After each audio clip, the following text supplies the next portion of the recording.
artistoota dargaggootaa abdii egeree artii Oromoo. Ashamaa harka fuunee jirra jirtu kun Yooyyaa Tiyuubiidha. Warreen chaanala keenyaaf haaraa taatan chaanala keenya subscribe gochuun maatii keenya akka taatan affeeramtanii jirtu. Artistoota haaraa dargaggoo abdii egeree artii Oromoo ta'an 3 isiniif qabannee dhufnee jirra.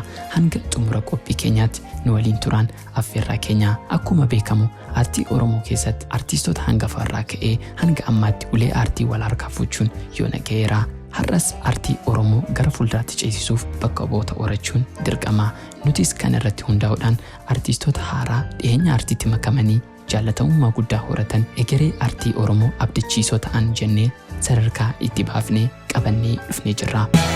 Sababa keetiin sababa kootii jennee wal haalutu baay'ate. Siyaasa yaatu koo si galchan galtu koo fuuldurri ifa hunda dandeenya.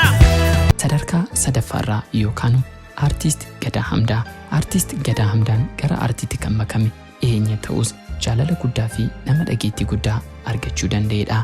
Artist Gadaa Hamdaan naannoo Abaaleetti kan dhalate yoo ta'u sirba godinaalee hedduu taphachuudhaanis beekama. Kana malees sirbitoota bebbeekamoo kan akka Iteenesh Girmaa sirba ishee Amalakee jedhu, sirba Jaakii Gosee Waan Koo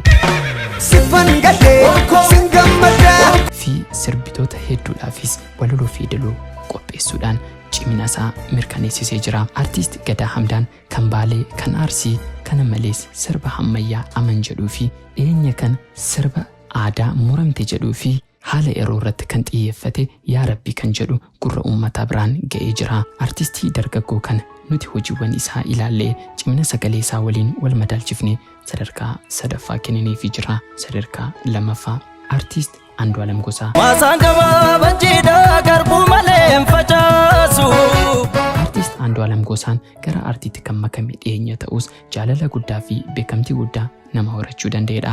Artist Andu'aalem Gosaan naannoo Asallaatti kan dhalate yoo ta'u artistiin kun keessumaa sirboota aadaa Shawaa lama hojjechuudhaan jaalala guddaa argateera. Sirba isaa jalqabaa Gadaan Keetii jedhuun uummataan kan wal baree sirbuma kanaan badhaasa Odaa Awaardii weellisaa cimaa jedhuun badhaasa gonfatee jira. Sirba isaa lammaffaa Michuu Dhugaa jedhuunis jaalatamummaa guddaa argatee jira.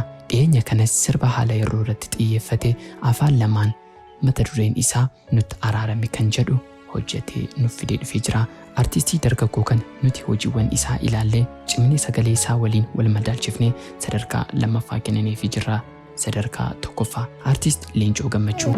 Siyaasa yaatu koo si galchan galtu koo. Artist Leencoo Gammachuun innis akkuma artistoota armaan olitti artiitti kan makame dhiyeenya ta'us artistii jaalatamummaa guddaa horachuu danda'edha.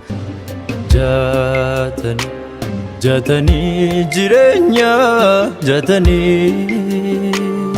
Artist Leencoo Gammachuun naannoo Wallaggaatti dhalatee sirba isaa jalqabaa sirba aadaa naannoo Wallaggaa mata duree Muqutaa'ee jedhuun viidiyoo bareedaa waliin uummata biraan ga'ee jira. Sirba kanaanis badhaasa Odaa Awaardii gonfatee jira.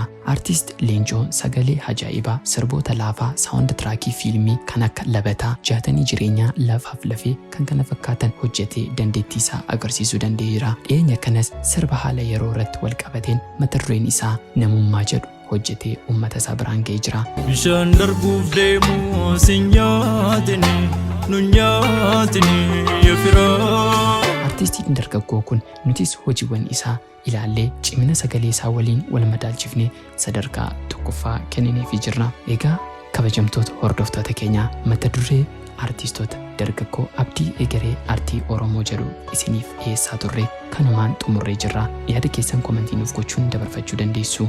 Nu waliin turuu keessaniif horaa bulaa.